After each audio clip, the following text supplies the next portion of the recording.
Hello mortals! I am the BookTube God. It's the #1 drag queen booktuber on YouTube! Okay, it's time for me to do another reaction video to another booktuber, and I really want to do this person who I enjoy watching a lot. She comes to my live streams. I consider her a friend. I am talking about that dynamo from Germany, Britta Böhler. Britta has been a part of the BookTube community for some time, and one thing about her is she supports so many booktubers, myself included, and I want to make sure that you know about her because if you don't, you ought to. Her reading tastes are one of the most eclectic I've seen on BookTube, but I haven't checked much of how she started, so this should be interesting. Hope we don't embarrass you, Britta. Okay, it looks like Britta has over 7K subscribers, which is really good. And her videos, barring the first one that was just released a few hours ago, looks like between 600 to 1,000K per video in views, which I think is pretty darn good. But I want to see how she started. So let's go and look at her videos. And let's sort from oldest. And it appears she started 5 years ago with something old, something new. I wonder if this is about a wedding. I don't know. Let's go ahead and check out her first video. Oh, Plath and Hayes. Sylvia Plath and who's Hayes? Hello everybody and welcome to the second shelf. I've been bothering other booktubers for a little less than a year now with my comments, and I thought maybe it's time I let them retaliate and make my own videos, start my own channel and talk about books. So here we go. So the first book I want to talk about today is Sylvia Plath's The Bell Jar. Sylvia Plath was born in 1932, and she's mostly known for her poetry, 2 collections, The Colossus and Ariel, but she also wrote 1 novel. This novel is highly autobiographical because Sylvia Plath, like the protagonist in the novel Esther Greenwood, suffered from serious depressions. Eventually, she committed suicide in 1963, shortly after this novel was first published, under a pseudonym, by the way, not under her real name. It was then republished 3 years later under her real name. But I am getting sidetracked. Anyway, so back to The Bell Jar. Like I said, The Bell Jar is about a young woman, Esther Greenwood, in her early 20s, coming to New York City, working there for a fancy magazine, and slowly deteriorating. Her mental health deteriorates. She spirals down and she has to be committed to a mental hospital, McLean Hospital.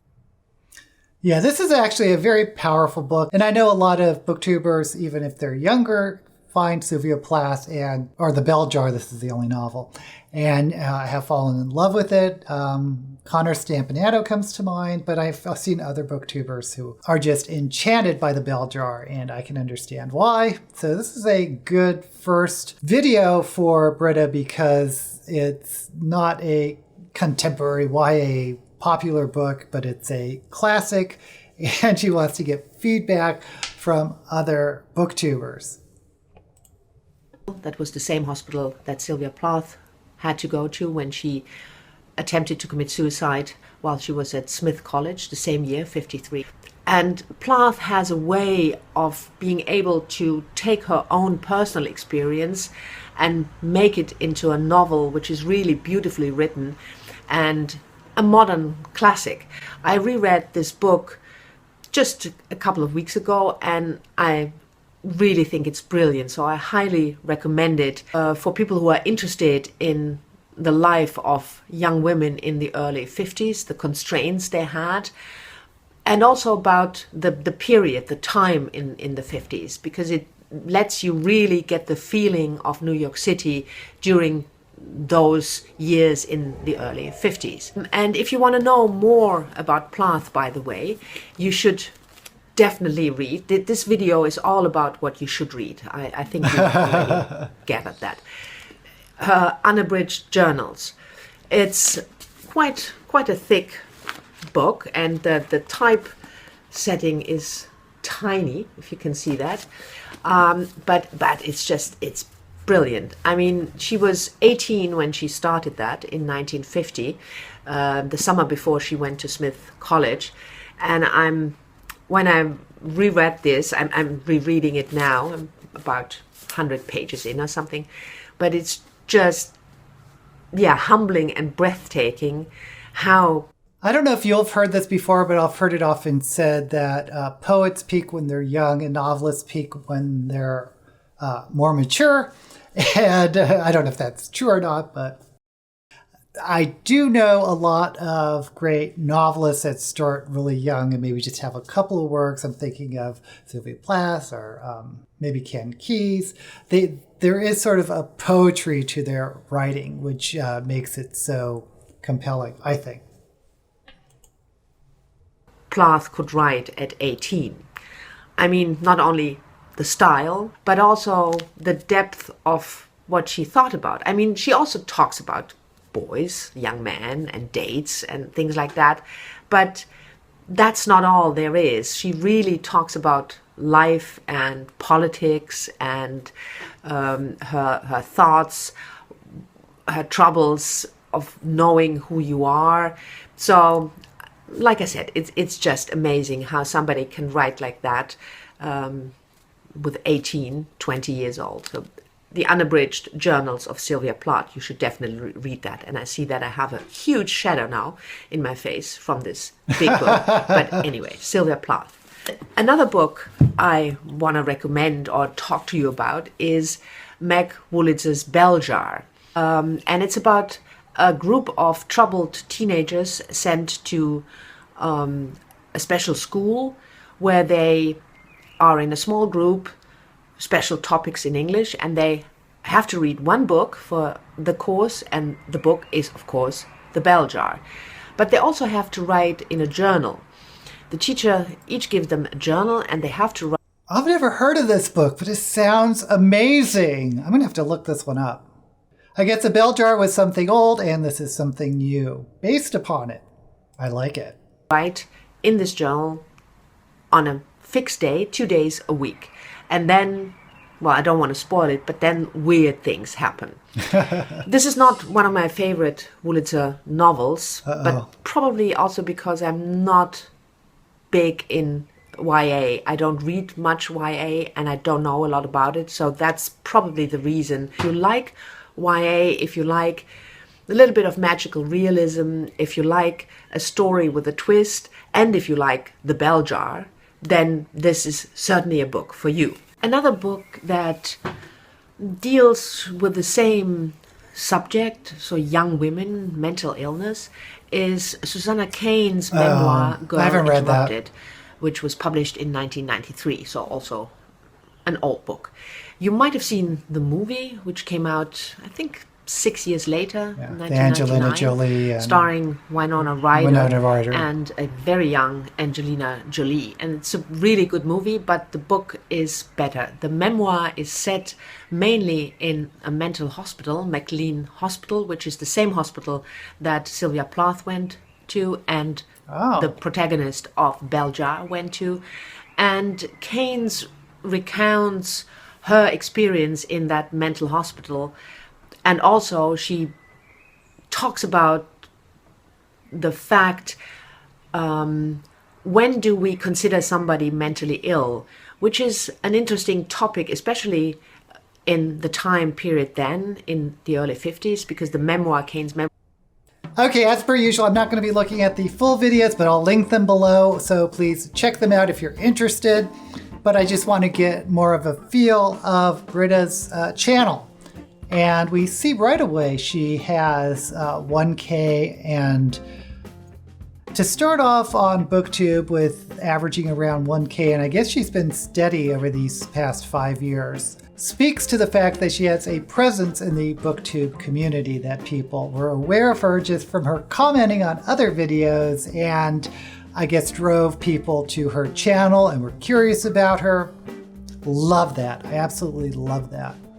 And this all started 5 years ago. Let's jump to, let's say, 3 years ago. Going. Remarkably, I think her views have been pretty steady. Okay, 3 years ago. Reading habits. And she does kind of typical booktube videos. We're talking about tags, wrap-ups, TBRs, that type of thing. So we're 3 years in. AMA answers number 1, reading habits. AMA answers number 2. Is that American Medical Association? Is she in the AMA? Okay, before I sound too ignorant, let's look at this first video. I just want to look at it quickly because I don't know what AMA stands for, other than American Medical Association, which I don't think that's what this is. Okay, so let's just see what's going on. Hello everybody and welcome back to the second shelf. This video is the first of a batch because at Christmas I made a Christmas special, so-called, because it was my video number 100 and I wanted to celebrate that. And I asked you for questions and you asked a lot. Ask me anything. So this will be the first batch. I put all... I feel so stupid, AMA. Ask me anything. Please ignore me. Please ignore me. But let's see a couple of these questions.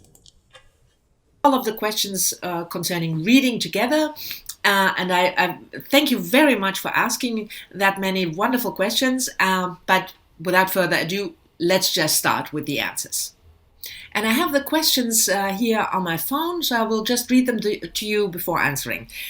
D. Williams asks, which books did you enjoy as a child and spend many hours reading? This question assumes that I was an avid reader as a child, and the assumption is correct. I loved reading from the moment I could read. And one of the many books that I really enjoyed and reread hundreds and hundreds of times were Enid Blyton's books, and especially the series about the twin sisters Honey and Nanny. I just loved those books. And you have to know that for the German public, for the German children's public, they not only translated those books, but they transported everything into Germany. So, interesting. Honey and Nanny went to a German boarding school called Linderhof. And I don't know this series. There was a German surrounding. So it was not that I read about English girls. I read about German girls. And at that time, obviously, I didn't think that the author I've never heard that happening was before. English, or I didn't think about it that the author was English, and that it was strange that Enid Blyton would write about two twin girls living in Germany going to a German boarding school. If you're a child, I don't know, maybe you thought about these things earlier. I didn't, and I just loved those books to pieces. Jennifer from Insert Literary Pun, that's her booktube channel, and if you're not subscribed, you should be, because it's a fantastic channel. So Jennifer asked, I'd be interested to hear you talk about the literary cultures across the different languages you read and the countries you're familiar with. I imagine you have a different perspective from many of the US and UK booktubers, even though you read a lot of American and British literature. Well, thank you, Jennifer. That's a great question. That's a great and not question. an easy one to answer. But the first big difference that comes to mind, and please bear in mind, take it all with a grain of salt, because I'm generalizing here. And if you generalize, you always lose details and nuances. But generally speaking, I would say a big difference between UK, US readers and German and Dutch readers is that they are exposed to translated English fiction all the time. You could have, my first answer was already children's books, Enid Blyton. I think I was certainly not the only child reading Enid Blyton. On the contrary, those were really very popular children's books in Germany. And not only children's books, but also later, when you are an avid reader in Germany or in Holland, you are exposed to English fiction, and I mean UK and US fiction, all the time. Classics, if you read a lot, you will have read Jane Austen in the translation if you can't read English well, but also modern literature. If there is a new novel coming out by Meg Wolitzer, the novel will be translated really quickly into German and Dutch, and people will read it. And I don't think the US and the UK market translate that many books, especially. You know, that is so true, and something I guess US or UK readers don't even think about is we do get minor exposure to translated books from authors in other countries or other languages, but not nearly as much as, say, the Dutch or the German. That's a very interesting point. Okay, moving on in Britta's channel, I'm seeing a lot of similarities in numbers, in views, and in thumbnails. Britta seems to be one of those booktubers that seems to like her channel to be very steady. Thumbnails are similar, her poses are similar. We do see books on the cover, and her views remarkably have been pretty stable in, I would say, the 1K range. There's some fluctuation, but it seems to be steady as she goes. Okay, so okay, these are the thumbnails I'm more familiar with now.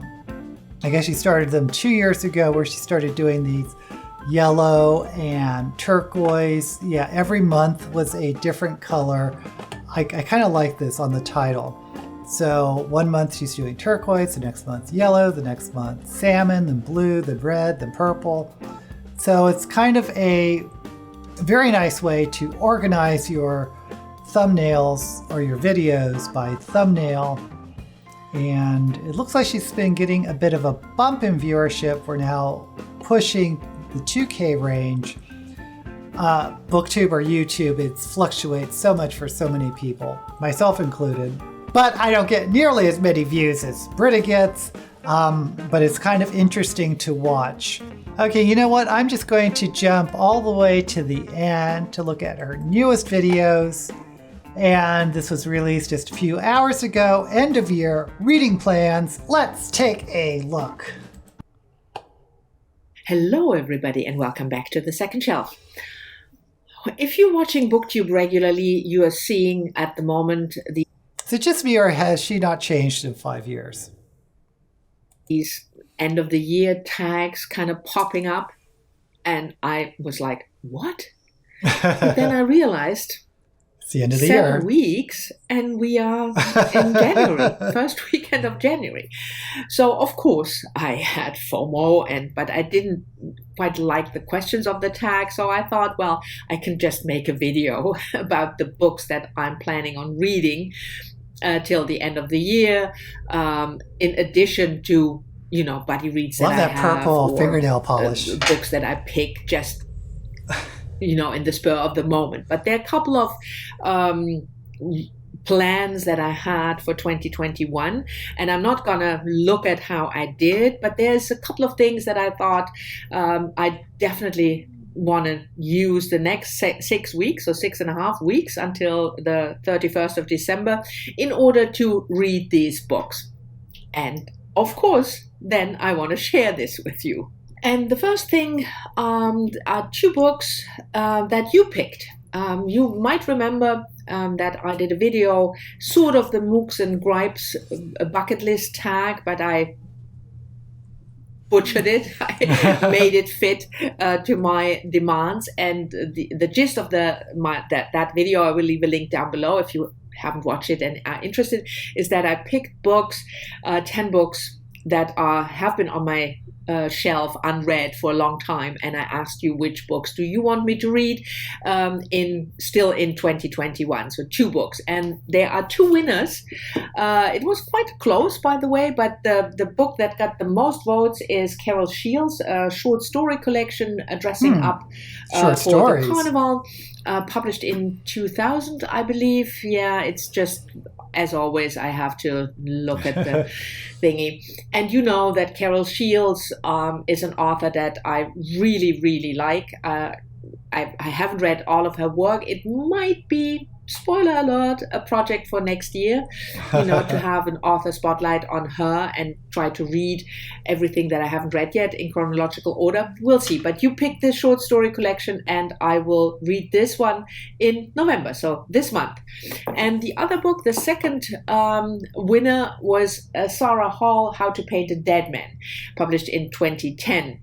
It's about art. It's about... on my channel, we mostly do speculative fiction, science fiction, fantasy, horror. And although Britta does some of that, her reading tastes are much more eclectic than mine. Although she does read some speculative works as well. Artists, and you, like I did, you thought that sounded interesting. So that's what you voted for. And I will read this one probably in December. I don't think that I will have time to read it in November, but I will certainly finish it before the end of the year. So these are the 2 books that you picked that I will finish before the end of the year. And I already mentioned Author Spotlight. Yes, my this year 2021 Author Spotlight is George Eliot. And right. She was just talking about this on the live stream. Books that I haven't read yet, not necessarily in chronological order, but just all her novels. I want to say not all her books. Okay. So in November, you saw in my Friday Reads, if you watched this, that I already started The Mill on the Floss, which was published in 1860, about 2 siblings, a boy and a girl, Maggie and Tom, set in the... Spoiler, Britta doesn't like this book. 1830s-ish, but spanning 10 or more years. And that is one of the books that I haven't read yet, one of her novels.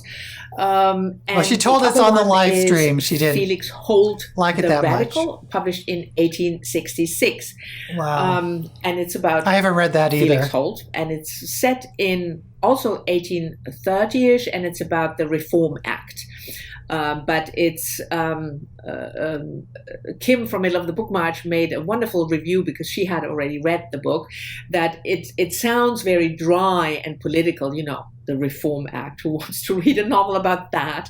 But as it is George Eliot's, talent, of course she then talks about family and coming of age or coming into your being. So I'm very much looking forward to that one, because it's something different, I think, from her usual. She's not political, George Eliot, or was. That's not what I wanted to say, but that she is focusing so much on a specific political issue, a topic like the 1832 Reform Act. That's something different.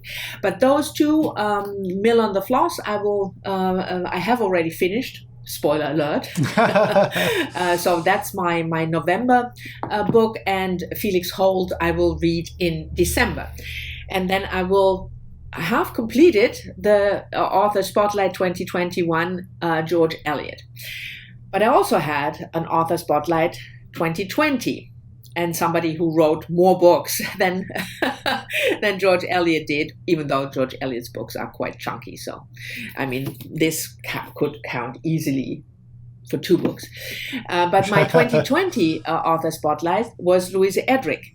And I started together with Terry from Terry Talks Books. I will leave her Instagram page. She's still sort of kind of sometimes active on Instagram, so I will leave that down below. She used to have make booktube videos, maybe come back next year, I hope, fingers crossed. But we started this project together last year, 2020, and read all 16 novels that Louise Erdrich published in chronological order, ending with The Night Watchman, which was her last book, that she won, and she won the Pulitzer. Was it the National Book Award? No, the Pulitzer for. But a new book has come out, The Sentence, just now, a couple of days ago, beginning of November. And because we are sort of still in that project, I asked Terry whether she would be willing to read that book with me. And she said yes. And she ordered the book, and I ordered the book, and she has the book, and I don't have the book because it's not available for me. Okay, I think I'm going to end it here because I think you can get a pretty good sense of Britta Böhler's videos, and I just want to emphasize how supportive she is of other booktubers. Check her out on Twitter, on YouTube. I think she has an Instagram, and she has a very eclectic taste in books. She's a joy to watch, a joy to know, and I love seeing her when she pops in on my live streams, and she is just so knowledgeable. And I don't think I'll mention that she is a writer herself. And if you haven't heard of Britta Böhler's YouTube channel, go ahead and check it out. Subscribe to her and subscribe to me. And you will find out why she is so popular, especially among other booktubers. I guess you could call her a booktuber's booktuber. Let me know in the comments who else you want me to react to. And until we meet again, may all the books you read be blessed.